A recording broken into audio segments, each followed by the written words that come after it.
Zona de conforto. Os experimentos científicos apresentados no decorrer de todo o nosso trabalho mostram que tudo é consciência. Mas como essa consciência está sendo usada para a obtenção do que desejamos? Se o observador cria a própria realidade como prova mecânica, quântica porque as pessoas não estão criando deliberadamente uma realidade melhor para si, acabamos de ver que não criam devido às crenças que regem suas vidas, principalmente a nível inconsciente.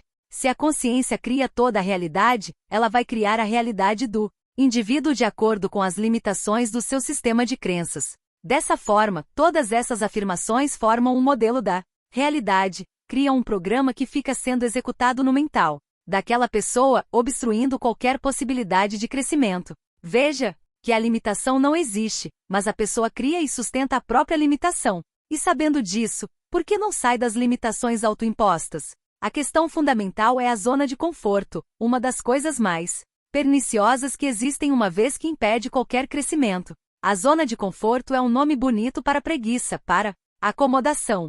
Dá para entender como alguém pode ter preguiça crônica? Como se pode ser contra a realização, o progresso, o bem-estar, a felicidade? A evolução? Somos seres inerentemente atômicos, portanto, em vibração constante e em movimento perpétuo com necessidade de crescer, de evoluir. Ao impedirmos nosso crescimento, sofreremos devido às somatizações decorrentes, isto é, ficaremos doentes inevitavelmente. A preguiça vem atrelada ao sistema de crenças porque quem tem preguiça, no fundo, acha que não consegue nada, que não pode mudar nada, que a vida é assim mesmo. Debaixo de tudo isso, está a crença de como é o universo, de como ele é regido, como ele é administrado e tudo. Mais paradigma. A zona de conforto é um problema generalizado. Como o crescimento é algo natural no universo, assim que ele é estimulado pelas ondas de informação, em pouco tempo, a pessoa terá de sair da zona de conforto em que vive e crescer ilimitadamente. Assim conseguirá tudo o que almeja. Deixar para trás a zona de acomodação é um requisito fundamental para a pessoa que deseja alcançar o sucesso em qualquer área. Também é possível mudar essa atitude de relutância em sair da zona de conforto implantando-se as informações que desejamos para o nosso sucesso. Assim que a pessoa percebe que cria sua própria realidade com pensamentos e sentimentos, tanto do lado positivo, quanto do lado negativo, seria natural que aspirasse a algo maior em sua vida. Mas não é. O que acontece? Pede-se somente o suficiente para permanecer na zona de conforto. Por que tem de ser assim?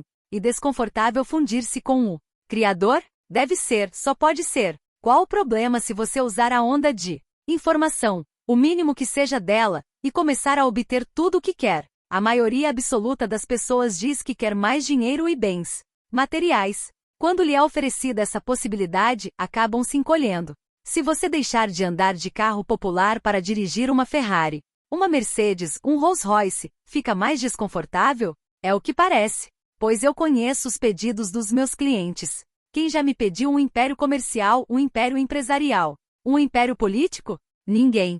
Tem que ficar na zona de conforto por quê? Para não ter mais trabalho. Quem dirige um império não tem tempo para ficar bebendo cerveja na beira da praia todo final de semana e feriados do calendário. Vejam nas redes sociais as manifestações de alegria quando chega sexta-feira, imagens de cachorrinhos alegres, pessoas dando pulos de alegria porque não vão trabalhar no dia seguinte. No domingo à noite ocorre o inverso, são postadas imagens de pura desolação porque a segunda-feira está chegando. Que triste, terminou o fim de semana e amanhã terei de voltar ao trabalho. Não podemos esquecer-nos da infinidade de feriados que, se não bastassem, são emendados para a felicidade geral da nação. Vamos a outro exemplo. Por que não pedem um apartamento de 800 metros quadrados? Porque terão de limpá-lo e vai ficar difícil ter uma só faxineira. Não cai a ficha que você pode contratar vários empregados para fazerem a limpeza? Então é melhor ficar morando num quarto e sala. No que se refere ao crescimento profissional, acontece a mesma coisa. As pessoas geralmente não almejam a diretoria ou a presidência da empresa em que trabalham porque isso pode comprometer os churrascos. Nos domingos, o convívio com os amigos e familiares, os aniversários. Nos bufês infantis, terão de trabalhar mais, ser os primeiros a entrar e os últimos a sair da empresa, continuar trabalhando online em casa, no aeroporto, viajar a negócios. Que chato! Nos relacionamentos, então, a zona de conforto é gigantesca. Pensa-se que conseguindo um parceiro, fica tudo resolvido. O número de separações oficiais e extraoficiais é epidêmico porque se permite que uma relação que deveria ser dinâmica acabe entrando na rotina, estagnação e morte. A acomodação está presente até naqueles indivíduos que se dizem buscadores. A palavra é bem apropriada, já que buscam em tempo integral. Fazem todos os cursos, leem um livro atrás do outro, mas não colocam em prática o que aprenderam. Saltam de uma técnica a outra, mas nunca se sentem prontos para começar. E sabemos que quanto maior o conhecimento, maior a responsabilidade no que se refere a agir e passar o conhecimento para os demais. Quando isso não ocorre, resulta em somatização e retrocesso na vida. Qualquer caminho serve quando se quer encontrar a verdade. Todos eles, quando investigados a fundo, com honestidade, vão desembocar no mesmo ponto. Uma vez encontrada a realidade última, o próximo e único passo a ser dado é agir em conformidade com a verdade. Isto é, devemos nos tornar o próprio conhecimento em cada pensamento, sentimento, palavra ou ação. É quando o conhecimento vira sabedoria. As pessoas religiosas também caem na zona de conforto porque, se questionarem os dogmas, terão de se posicionar e mudar tudo em suas vidas. Será uma revolução e as pessoas não querem as tribulações inerentes às revoluções. Preferem o conforto de suas crenças, do sofá macio e do prato de comida servido na hora certa. Fogem dos aborrecimentos de terem que dar explicações, de recomeçar sem garantias. Quando há 2000 anos foi falado: buscai primeiro o reino de Deus, e todas estas coisas vos serão acrescentadas. Isto significa que as coisas lhe serão dadas de graça por acréscimo. Não tem que comprar nada, lhe será dado. Mas quem é que acredita nisto? Não é à toa que ninguém salta, porque não acredita nesta frase. É muita areia para o caminhãozinho. Como vocês queriam que isso fosse falado há 2000 anos? Tinha que especificar. Tinha que ter manual de 13.000 páginas.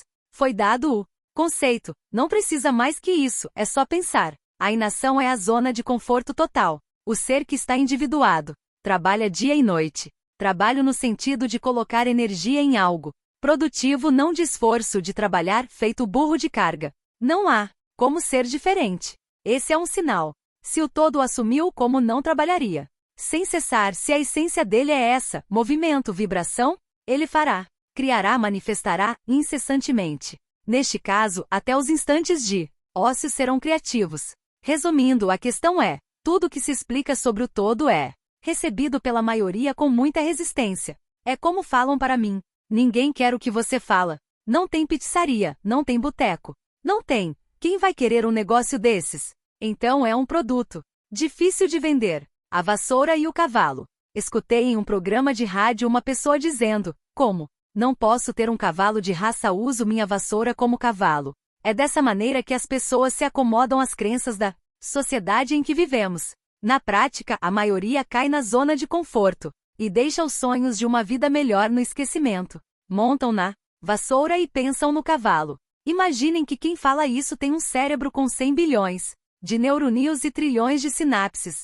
Um cérebro como o dos maiores cientistas, filósofos, escritores, escultores, músicos, etc. O que esta pessoa está fazendo com esse cérebro? Que desperdício! E se essa pessoa soubesse que é possível transferir para seu cérebro todo o conhecimento mental e emocional de todos esses cientistas, filósofos, etc. E se soubesse que é possível transferir os arquétipos de tudo que existe? Arquétipos são a perfeição de tudo que existe. Simplesmente a perfeição. O físico perfeito, o químico perfeito, o professor perfeito, o jogador de futebol perfeito, etc. E todo o conhecimento emocional do maior expert em qualquer assunto? E o conhecimento que está na biblioteca do registro acástico? E o conhecimento de outros planetas? E o conhecimento do passado, presente e futuro? E o conhecimento multidimensional? E as consciências? Será que ele ainda andaria de vassoura? O problema não é meu. Quem assistiu à palestra sobre a violência sexual contra as mulheres soube das crueldades inomináveis que se faz neste planeta contra elas. Eu sei o preço que terei de pagar por mexer neste assunto. Alguém teria de fazer esse trabalho. Quando se lê os comentários que colocam nas redes sociais sobre esse assunto, lê-se algo assim: o que se pode fazer a respeito disto? Para que ficar colocando negatividade no ventilador e desrespeitar nossa tranquilidade? E fica por aí. Coloca-se de uma maneira como se não houvesse o que fazer para deter isso. E a vida continua. E mais 4 meninas serão mutiladas por minuto. Quando essas atrocidades foram denunciadas publicamente. Um tempo atrás, esperava-se uma reação do público, que as pessoas se indignassem e exigissem que os governos fizessem alguma coisa, uma intervenção ou algo assim, que o clamor popular mudasse essa situação. Depois de 3 meses não houve mais qualquer reação. Tudo caiu na normalidade. A sensibilidade para esses problemas está desaparecendo da humanidade. A crueldade está sendo banalizada, como bem frisou a filósofa Hannah Arendt. As pessoas dizem que é assim mesmo, que é cultural. Isto significa que nossos vizinhos podem cometer as maiores crueldades dentro da casa dele e que ninguém deve interferir. Então como fica o caso da Croácia, da Bósnia, etc? Porque nestes casos é lícito interferir e em outros não? Qual é a medida disto? Qual é o critério? Por que na Líbia é lícito e na Síria não? É tudo política? São outros interesses que não os humanitários? Quando se tem contato no astral com as vítimas da mutilação que se tem noção exata do tamanho da desumanidade que se comete. Quando se vê o trauma das crianças de 3 anos de idade e que não sabem o que está acontecendo. Quantas encarnações serão necessárias para curar esse trauma? E dependerá de que encontrem alguém que as ame, incondicionalmente, de forma delicada e atenciosa, com toda a paciência do mundo. Dá para ter uma ideia da depressão profunda em que essas crianças caem, próximas da demência, tal grau de violência que foi praticado, e que ainda será sujeita a mais violência ainda no futuro. É inimaginável este sofrimento. E o que fazer? Ficar quieto? Virar o rosto para o outro lado? Quem se habilita para ajudar a acabar com isso? Hoje no mundo temos 7 bilhões de pessoas. Quem se habilitou a lutar contra isso? Conta-se nos dedos de uma mão. Bastaria não fazer negócios com as pessoas que fazem. Isso e isso acabaria num instante. Na guerra do Vietnã morreram quantas pessoas? Só de mulheres vivas mutiladas temos hoje 140 milhões, e isso não causa nenhum escândalo. Praticamente nenhum movimento para acabar com isso. As baleias devem ser salvas, mas e estas mulheres e crianças? Portanto, não importa se é para ajudar outros ou para se ajudar. O resultado é o mesmo. Procura-se desesperadamente a manutenção do status quo. Não se deve mudar nada no planeta. Tudo deve ficar do jeito que está. A zona de conforto é o mais importante. Toda pessoa que intenciona melhorar a vida neste planeta é indesejada e rejeitada. Essa é a pura verdade até agora. Inovações só são aceitas se não afetarem nenhum interesse já estabelecido. Caso contrário, todos os acordos e contratos devem ser anulados, como fizeram com Nikola Tesla. Esse é o planeta Terra. Todavia, os mais sensíveis podem perceber que a energia do planeta mudou.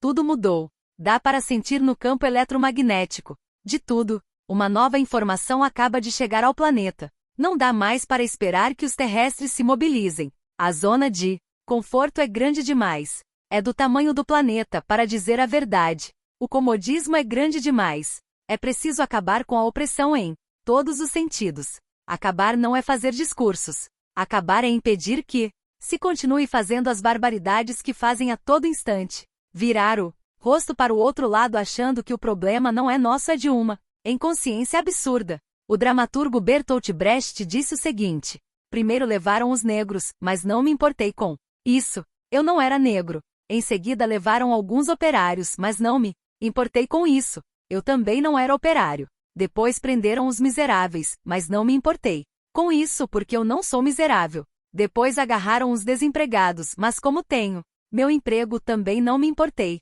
Agora estão me levando, mas já é tarde. Como eu não me importei com ninguém, ninguém se importa comigo. Essa é a questão principal, fazer de conta que o problema não é nosso e que alguém deve estar fazendo alguma coisa para resolver a situação, ou pior, achar que as coisas se resolverão por si mesmas por encanto. Isso é muito cômodo. Falar não adianta, é preciso agir. E o problema cresce sem parar. De qualquer forma, já existe a solução em andamento. Mais cedo ou mais tarde todos terão de se posicionar contra ou a favor da solução. Não haverá muro para ficar em cima. Há uma mudança eletromagnética agindo sobre a consciência planetária. Isso já está acontecendo. A mãe de todas as crises se aproxima. Ela exigirá um posicionamento de cada um. Já estou acostumado a ouvir que sou alarmista e pessimista. Não importa. Os problemas terão de ser resolvidos. Não será mais possível cada um se refugiar apenas em seus objetivos particulares. Não se poderá mais olhar só a árvore. Terão de olhar a floresta.